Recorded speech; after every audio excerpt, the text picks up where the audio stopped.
অজ্ঞান হয়ে যাওয়া বা ব্ল্যাক আউট এই শব্দগুলোর সঙ্গে আমরা কম বেশি অনেকেই পরিচিত। আমরা আমাদের জীবদ্দশায় হয়তো আমাদের চোখের সামনে দুই একজনকে অজ্ঞান হয়ে পড়ে যেতেও দেখেছি। বিষয়টি খুব একটা আনকমন না।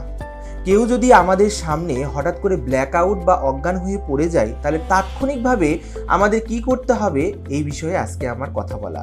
আমি ডক্টর অর্ণব কুমার চৌধুরী, মেডিসিন এবং হৃদরোগ বিশেষজ্ঞ হিসেবে কর্মরত আছি জাতীয় হৃদরোগ ইনস্টিটিউট, শেরেবাংলা নগর, ঢাকাতে।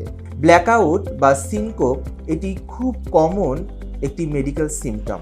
অনেক বয়স্ক মানুষদেরকেই দেখি কোনো না কোনো কারণে হঠাৎ করে আমাদের সামনে অজ্ঞান হয়ে যাচ্ছে, অথবা প্রায় অজ্ঞান হয়ে যাচ্ছে, অথবা ইংলিশে আমরা বলে থাকি ব্ল্যাক আউট হয়ে যাচ্ছে। হঠাৎ করে কোনো কারণে যদি কোনো ব্যক্তি আমাদের সামনে অজ্ঞান হয়ে যায় বা ব্ল্যাক আউট হয়ে যায়, তাহলে প্রথমে সাথে সাথে তাকে গিয়ে আমাদেরকে ডাকতে হবে যে আসলে কি তিনি অজ্ঞান হয়ে পড়ে গিয়েছেন কিনা, তার জ্ঞান আছেন কিনা। তাকে ডাকতে হবে এবং বলতে হবে যে আপনি কি